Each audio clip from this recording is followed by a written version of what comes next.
Maliwanag yung paliwanag ng Korte Suprema doon.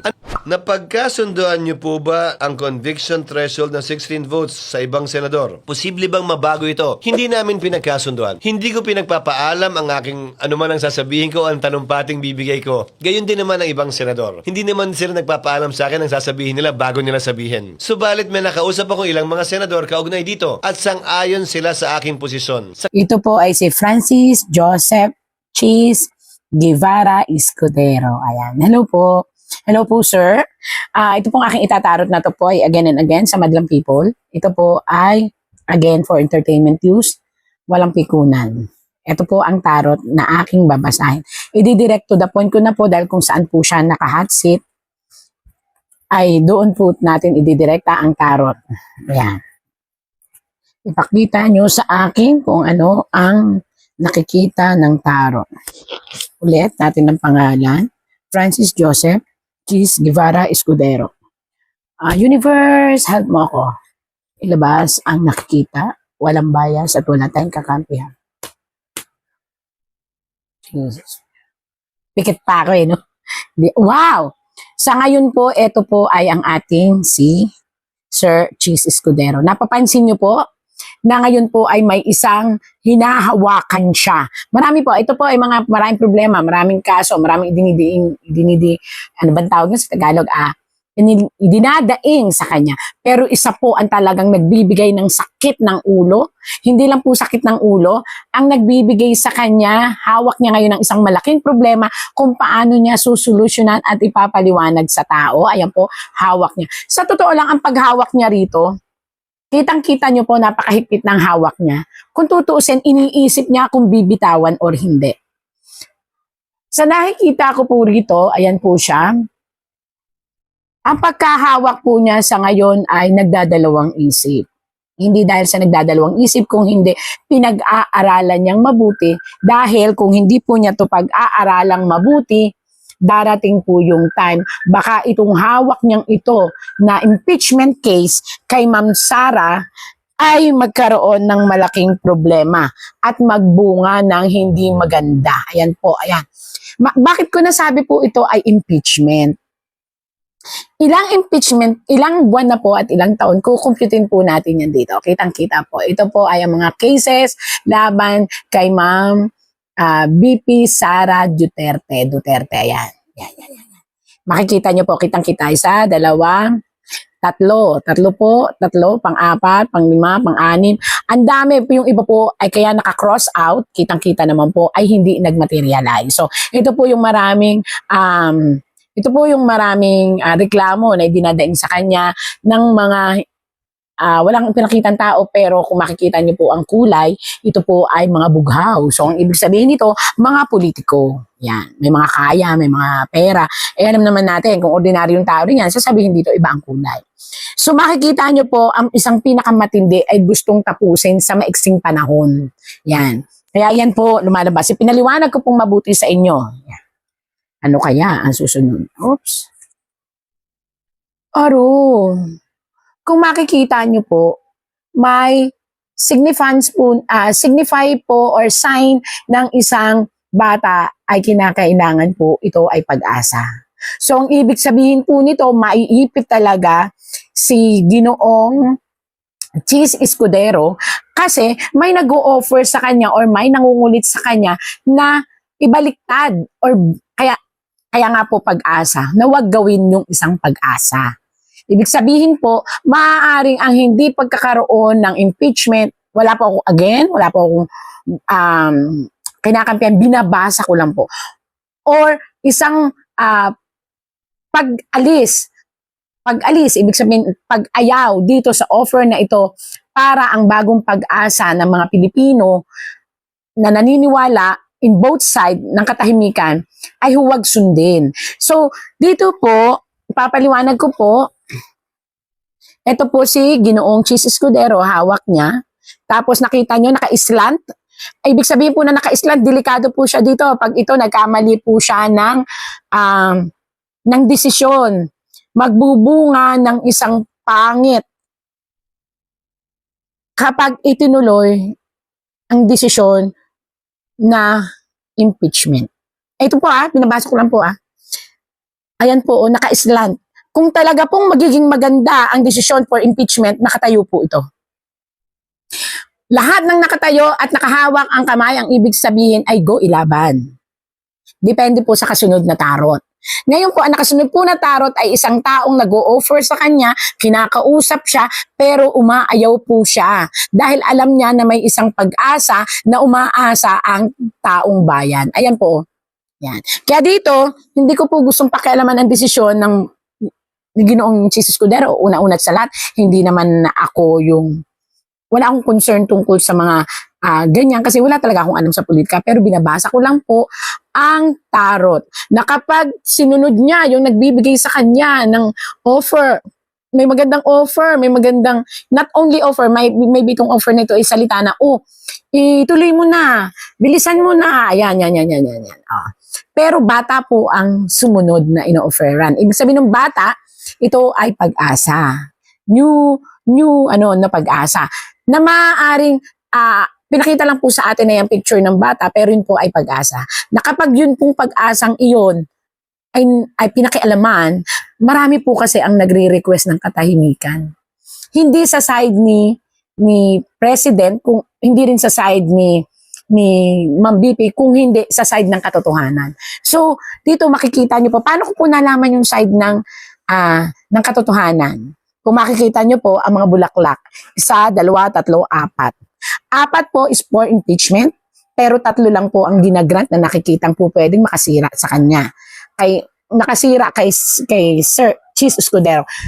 Isang desisyon niya ay maaaring, nakita nyo yun, nakatagilid. Tumagilid din siya sa masang Pilipino. So, nagsasabi lang po ako nito. So, kung bibitawan niya na walang impeachment at hindi siya makikialam, maaari pong masave ang political career niya at pagmamahal ng mga tao sa kanya.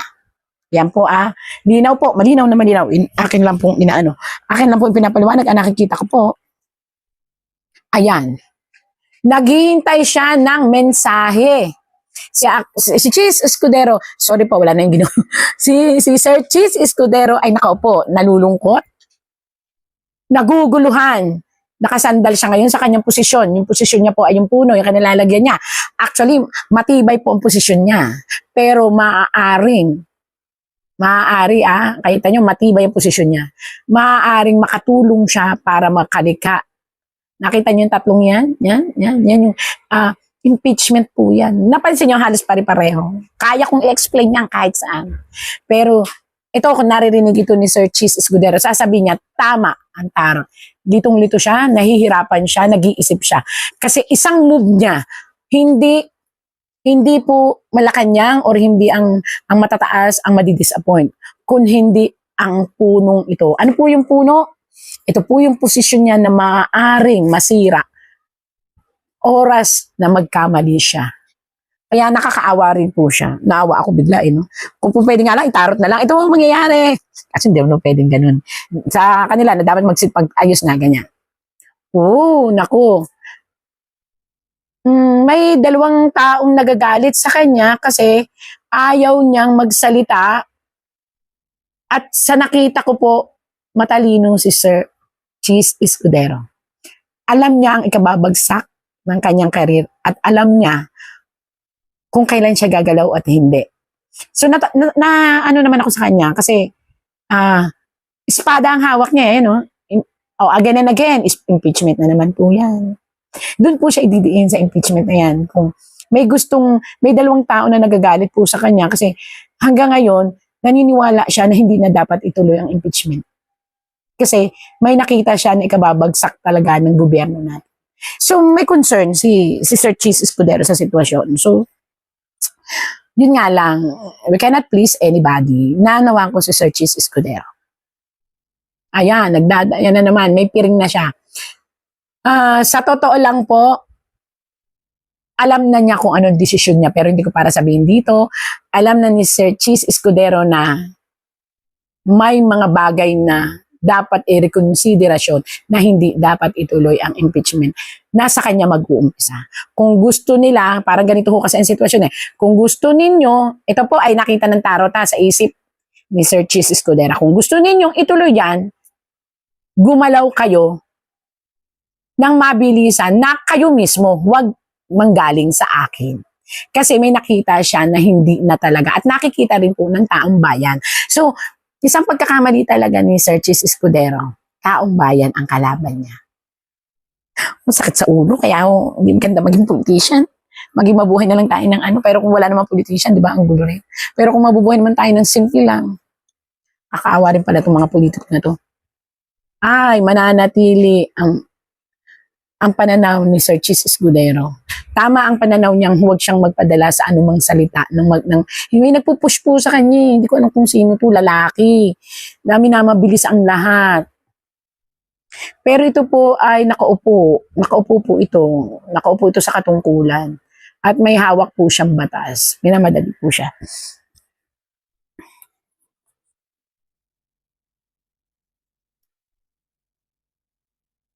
Pero maniwala po ba kayo na dito, naghihintay siya ng divine intervention?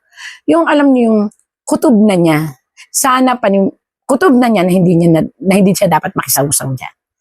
Tama po 'yun, sir. Wag po kayo, tama yung desisyon niyo na maglaylo at wag makisawsaw. Lahat po kasi na makikisawsaw sa impeachment, mayroong, ayan po ang divine intervention. May negative na mangyayari. Kasi po, di ko nga po maintindihan. Meron po kasing parang sumusuporta na malakas na puwersa ng universe na nagsasabing kailangang kumbaga wag nang mapaso. Hayaan mo na silang mapaso sa kung ano man desisyon nila. Kasi bukas ang aircon. Bawat pakikialam nila ng sino man ay mapapasok. Ito po, ayan, kitang-kita niyo. The divinity, the intervention. Bakit sasabihin na naman nila, nakabaliktad. Ang tunay na psychic po, kahit nakabaliktad, kahit nakatihaya, kahit nakabladlad yan, ay mababasa. Kung babasahin ko po ito ng natural na nakabaliktad, alam niyo po ba ang ibig sabihin nito kung di ko sasalain? Magkakaroon ng malaking kaguluhan ang buong Pilipinas sa oras na itinuloy ang impeachment. So, sasabihin na naman nila, makasara ako, makaduterte. Hindi po, binabasa ko lang po ito. Mahal ko ang bansang Pilipinas. Dahil Pilipina ako. Kung anong mangyari sa Pilipinas, hindi naman ang mga nakaupo sa gobyerno maapektuhan ako, ang pamilya ko, ang pamilya nyo. So, sinasabi ko po ang katotohanan. Ito po yung katotohanan, wala akong kinakampihan. Kahit mag-offer, yan nga po, kahit mag-offer, kaya nga may cross kahit mag-offer po ang ating gobyerno ng peace and peace and makeup, parang bati-bate, parang mga bata na nagbabati-bate. Hindi po yun magkakaroon ng katuparan pag hindi hinihinto ang kaguluhang yan sa impeachment. At kinakailangan pong with the divine intervention maibalik ang isang, nangingilabot nga po ako ang isang bayani na tinitingala ng mga taong Pilipino na naniniwala na tama ang ipinaglaban noong tao na pinuproteksyonan ng divine intervention. Which ang pinuproteksyonan po talaga ng divine intervention, ayan po naka-cross, ayan po yung Mother Earth, tapos yun po, ay yung Daklan, the Father, Duterte, Digong Duterte. At dahil ang mga Duterte po ay may dugo ng sina Ma'am Sara, sina Sir Paulo, yung kanyang mga anak, dahil nga po sila may dugo ng pinuproteksyonan, sila ay dawit sa proteksyon ng universe. Hindi nyo napansin? Inyo pong pansinin kahit po sa mga vlog ko. Kaya naniniwala ako, natutuwa ako kay Sir Chis Escudero kasi nakikiramdam siya at ayaw niyang maging kasangkapan. Dahil may kapalit na universe ang gagawa, hindi universe talaga ang gagawa. So napansin nyo, bagkus nating idiin ang impeachment, bagkus nating idiin si Tatay Digong, lalo siyang bumabango. Wag na lang po ako, yung pagkakataon na lang, wag na lang din ang tarot, yung pagkakataon. So dito, natuwa ako kasi lumabas ito kay Sir Chis Escudero. Once na manindigan si Sir Chis Escudero, may kapalit na maganda. Ano yung paninindigan na yun? Huwag ituloy ang impeachment. Ayan, no? J, tapos B, tapos cross. So, ibig sabihin, even the universe don't like the impeachment. So, matalino si Sir Cheese. Siguro to si Sir Cheese, yung katalinuhan niya talagang ginagamit niya. Nag-iisip siya. O nakita nyo? Sa oras na magkamali si Sir Cheese Escudero, hindi ang mga bughaw na yan ang magpapalaya sa kanya kung hindi ang taong bayan. Kaya alam din siguro yun ni Sir Cheese Escudero. Matalino ka, sir, na nakita ko yung basa ko sa tarot. Nakita mo yan, sir? Ikaw yan, hindi ka na nakakatulog, nai-stress ka na, even your love life was suffering kasi no time, no anything, even your ano ba yun, sariling opinion, medyo natatakot ka kasi nga ayaw mong maipit. But the truth is, ipit na po kayo. So if you will determine whether good and bad, it's up to you. Pero sinabi ko na po kanina, sa inyo po lumabas yun. Di ko alam bakit lumabas yun sa inyo, sa tarot.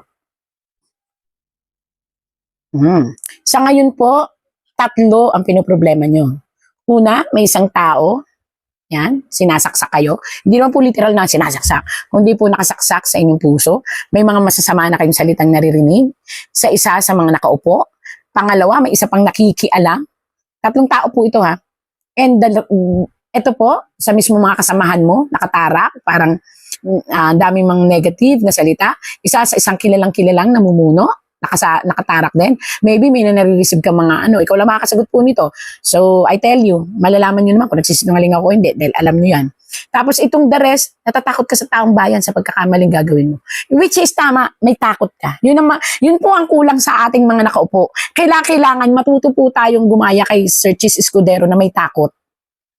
Hindi ito takot dahil naduduwag siya. Takot siya na maging makalikha siya ng isang malaking problema sa mga tao. Ayan po. Yan po ang ibig sabihin nun. Isang pusong natatakot, hindi para sa sarili niya. Natatakot siya sa bawat gagawin niya na makalikha siya ng isang malaking kaguluhan na sasaksak sa mga tao. Nakikinig siya sa sinasabi ng mga tao na stop all the impeachment. Ay, naku po, not only pala sa tao siya nakikinig. Ito po, hindi ako marunong, pero ito po kayo, Sir Cheese Escudero, may mga nakita kayong lapses na maaaring mag-bounce back sa kalaban kapag itinuloy ang impeachment. Ayan po. At ang kalalabasan nyo po, masisira po kayo sa madlang people. Tama pala, matalino kayo, sir, kung pinag-aaralan nyo. May mga lapses, oh. Alam niyo po ba ang ibig sabihin nito? Ibig sabihin po nito, sa bawat paghuhukay o pagdaan ng panahon, kung sakali pong itutuloy ang impeachment, tama rin po yung nasa isip niyo, sir, maraming mahuhukay, maraming madidig, ikababaon lalo ng ating gobyerno. At para sa mga taong, marami pong nakakasimpatya po sa inyo, Sir Cheese, at nagbibigay din ng opinion na wag ituloy, lahat po yan na lumalaban para hindi matuloy ang impeachment, may star. Ito po ay panawagan or tarot pong lumabas kay Sir Cheese. Ang star pong iyan, maganda po yan kapag ang mga taong nasa paligid niya ay tumuloy na hindi ituloy ang impeachment. Ibig sabihin tumuloy sila sa kanilang payo at manindigan sila na walang impeachment kasi po may isang liwanag na lalabas. Ibig sabihin nito, magkakaroon ng magandang impact sa mga tao. Yun po yun. Yan yung tubig na yan, dumadaloy. Yan po ay batis. Ibig sabihin po ng batis, ito ay ang henerasyon. Hindi napupuknat ang henerasyon ng pagiging Pilipino. Ngayon, yun po kasi ang ipinaglalaban ng ibang mga maka-Duterte. Sinasabi ko na po ito sa inyo. Ang hinaing nila ay ang Pilipinas ay dapat pinamumunuan ng batas ng Pilipinas. So, aminin na po natin, kahit po sabihing impeachment ang pinag-uusapan, didikit at didikit po sa case ng kanyang father na pinakuha sa ibang lugar, pinadala ng nakialam ang ICC.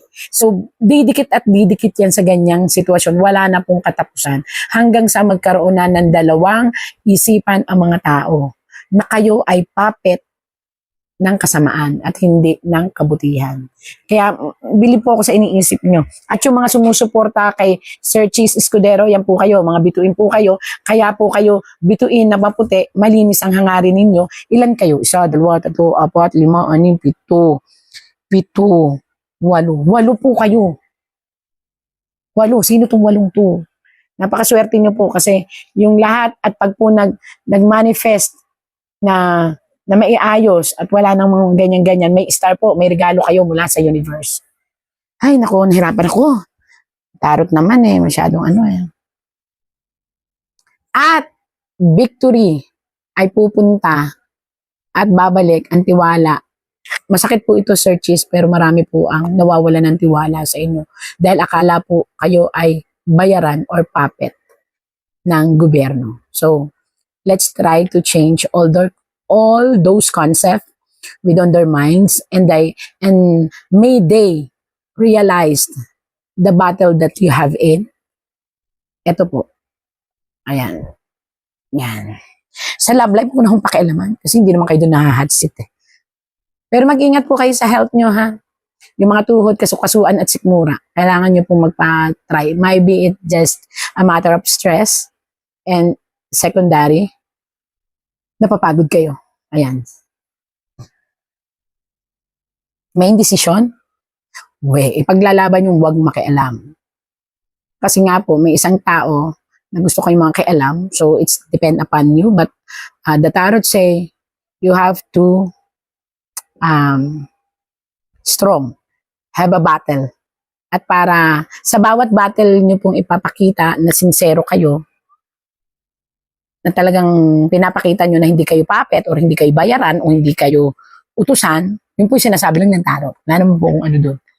Ay may magandang nakalaan po. Yun po ang tunay na peace and order. Ayan po. At baka dumating ang time, makuha nyo ulit ang puso ng masa. Sa oras na hindi talaga kayo, manindigan talaga kayo na hindi kayo makikialam. Ayan gusto mo manindigan Pero yun nga ang sabi ng clue ng tarot, tama daw manindigan kayo. Kasi marami daw po ang nag-iisip na kayo ay isang utu-uto, kayo ay isang utusan, kayo ay isang puppet. So, ganda po yung pinakikita ninyo para nakita niyo yung ulap na yan. Yan po yung mga salisalita, yan po yung mga kwento-kwento. Pag nakita po yan ng taong bayan, kayo na rin po mag-aangat ng sarili niyo. Yun. Doon po natatapos ang tarot ko sa inyo. Naawa naman po ako sa inyo. Kasi alam niyo kung bakit. Gusto niyo ipakita na talagang lumalaban kayo. At kaya lang hindi makita ng tao yung struggle ninyo na ipakita na hindi kayo puppet, hindi kayo ganun. So, again, wala po akong kinakampihan. Binasa ko lang po ang tarot at malinaw naman po ipinakita ko sa inyo. Pero dito po talagang ang sinabi ng tarot, kung paniniwalaan nyo lang po ang tarot, mas magandang stop the impeachment.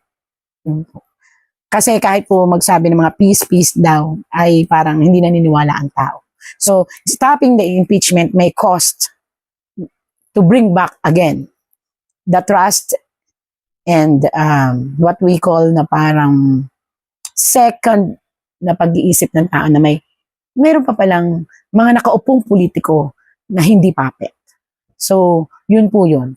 Ito po yun. Liwanagin ko, hindi ko ito posisyon. Ito ang umiiral na batas sa ngayon. Base sa probisyon ng konstitusyon, base sa desisyon ng Korte Suprema sa Bayan versus Zamora, maliwanag yung paliwanag ng Korte Suprema doon.